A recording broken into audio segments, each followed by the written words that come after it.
All right, Cece, I was surprised, but I'm sure you guys were surprised as well. How concerning are the Warriors' struggles entering the playoffs right now? I mean, I'm not concerned. I'm not concerned about the Warriors and how they're playing. Yeah. I don't know where Steph is. If you tell me Steph is going to be healthy, then I don't have any concern. But we don't know that. Right now, if this is the team that we're talking about, yes, you'd have concern. They don't have enough firepower. They don't have their floor general in Steph. People say, well, man, how big of a difference is that going to make? Well, he's one of the best players in the world. Number 3, arguably. There's no one that can take that from him. But the way they run their offense, the way they play with pace, they play with space, and there's no player, as Nick would say, that has the gravity on the defense that Steph Curry has. Now, this is also a team that Nick had pointed out. We've never seen a team in NBA history to have this type of run, 4 championships, all those. I think they played 65 playoff games.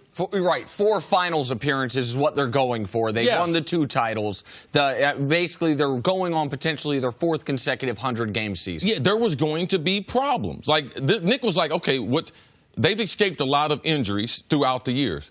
Eventually, it's going to catch up with them. And we started talking about this in November. It just happens now that we're in April, we're getting ready for the playoffs, that what he said happens to be very, very true. They've avoided injuries all these years. And we could argue that Steph is the one player that they couldn't afford to lose, especially in the Western Conference. When you look at the point guards and what they're going to have to face in the playoffs, now I do like the fact this is best of 7 in the NBA. So you're going to have to beat this team 4 times. I don't believe they're going to lose in the first round. But if you tell me Steph is going to be healthy, then I believe that the Warriors team that we're used to seeing, we will see that, and they will make it to the Western Conference Final against the Houston Rockets. Listen, the Golden State Warriors right now, with that being their final marks on the regular season, need to, as a collective unit, look themselves in the mirror and ask themselves this question.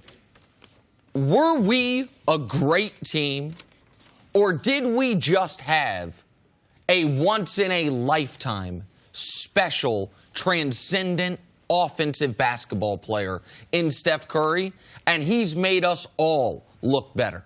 Because while Clay and Draymond are going on that 4th straight year, and you understand why they might be a little fatigued, Kevin Durant is not. While you might say, okay, when they lose Steph Curry, they go from best team in the league to 4th or 5th best team in the league, you shouldn't go from best team in the league to 7-10 with a negative point differential over this stretch of time. With a 20-winged offense and a 17th ranked defense. To where you are a below-average team. Cris Carter, in your opinion, who is the greatest basketball player ever to live? Michael Jordan. Okay. He retired, and his team won 55 games the next year. I understand they had an offseason to prepare. I get all of that. But you had the greatest player ever, in most people's eyes, walk away from the game, and their team was able to at least qualify for the playoffs, win 50-plus games, go 7 against the Knicks in the second round, and a lot of people think should have won that series if not for a bad call. This is embarrassing. Kevin Durant has so much to thank Steph Curry for. Steph Curry opened his team and his city up to him and said, you know what, I don't care that I'm the 2-time defending MVP. I don't care that I was the unanimous MVP. I don't care that I am encroaching upon LeBron's corner to be the face of the league. Come play ball with me. Well, pick him up for a month and a half. Everyone knows I believe the Cavs are going to be in the NBA Finals. The Raptors, though, are the favorites in the East, technically. They're the 1 seed in the East. Now the Warriors wouldn't even have home court against the Raptors if they get there, because the Raptors haven't been playing great basketball as of late. This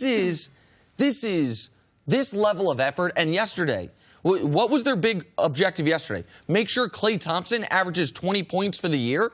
Klay Thompson, by the way, that's clearly what it was. Like, he needed, I think, 22 points. They let him take 27 shots. He played an absurd amount of minutes, given his blowout. He's got to get his 20 points. Like, that is an awful way to finish the season, and there is no excuse for the Warriors being this bad without Steph. None. 2 questions then, but first that one.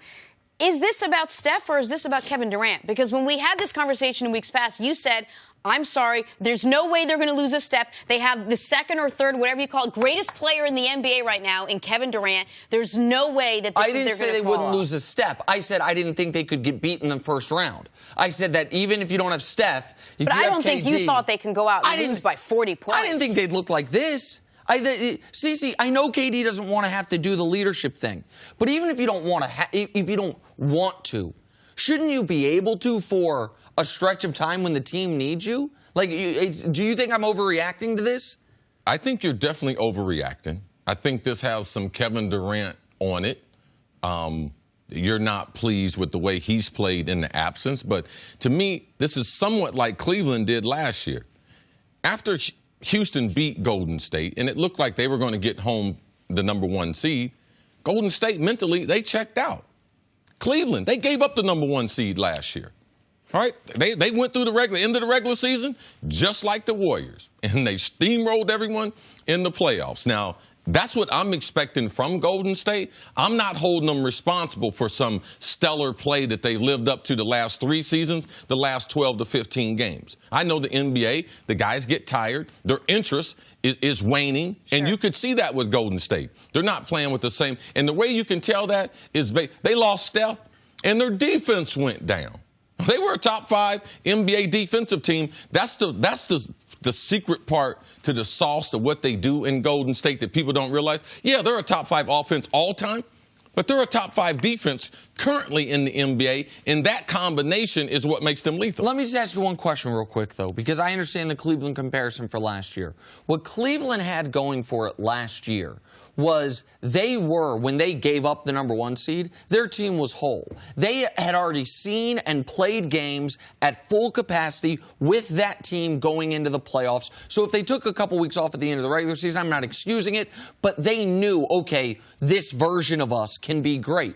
Is it not concerning for you that the Warriors, you talk about athletes wanting to take pictures and see things in their mind, that what level of confidence does this Warriors team have without Steph? Well, I don't think we're looking at the full picture because we act like Steph just got hurt at the end of the season. Steph has been hurt 2 other times. So when he got hurt the 3rd time, that's when they gave up on the regular season. We got to get him healthy.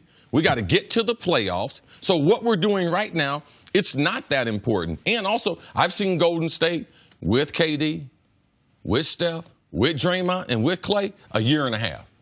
And let me tell you, they were the best team in the NBA over that year and a half. Now, Houston has only been together 3/4 of a year. So now we're getting ready to see the best version of Houston, hoping to be the best version against Golden State. So, I've seen enough of them for a year and a half. Not only this season, but last season, because they're pretty much the same team. The casting characters is pretty much the same. So, yes, over a year and a half, I've seen enough of Golden State to believe that, yes, they're going to be very good. They're going to be tough to get out in the Western Conference. Yeah, but they also know that going into the postseason, they've lost 10 of their last 17 games. It's unbelievable. Thanks for watching. Subscribe here to get the latest from the show. Also, be sure to check out more of the best clips from First Things First, or go watch a few segments from our other shows on FS1.